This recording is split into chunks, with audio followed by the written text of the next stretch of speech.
Kocsis Nikolett.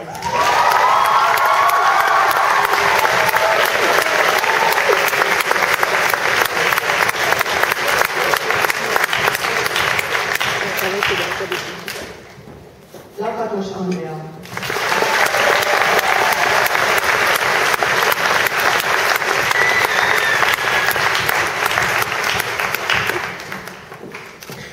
Sárkány Zsófia.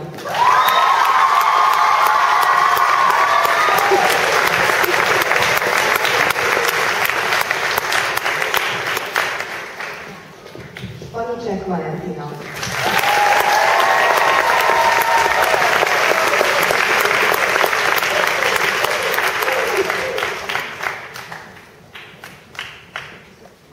Újvári Bogánka.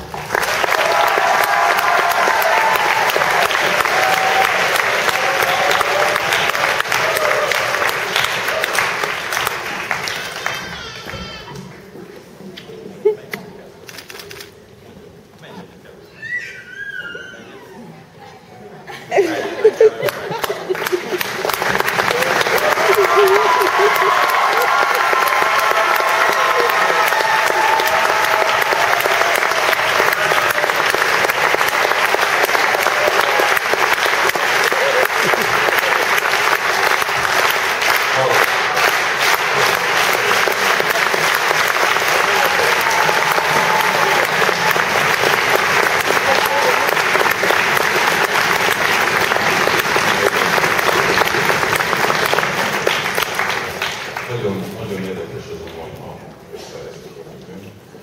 hogy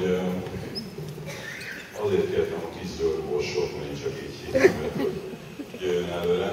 A Balgárnál Krisztina a második borról kérdeztem tőle, hogy mióta van nálunk, és mondta, hogy több mint 8 éve. Tehát vannak olyan gyerekek, akik ilyen pici korban indultak el, és közben hallják, hogy mennek és készülnek az előadásra.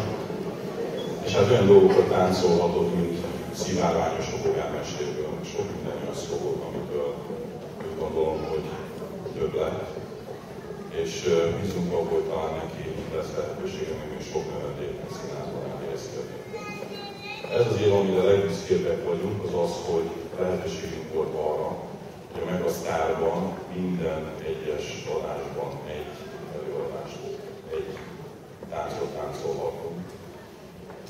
És a mai napon az első felvonás, amit terveztünk, hogy első felvonásnak a végén, mert egyre szeretnénk lenyomni a két előadást, a két felvonást, ezt tudjuk el. Ugye most egy maratoni délután lesz, Radics Viki is itt lesz velünk, és a gyerekek együtt tudnak vele énekelni és táncolni.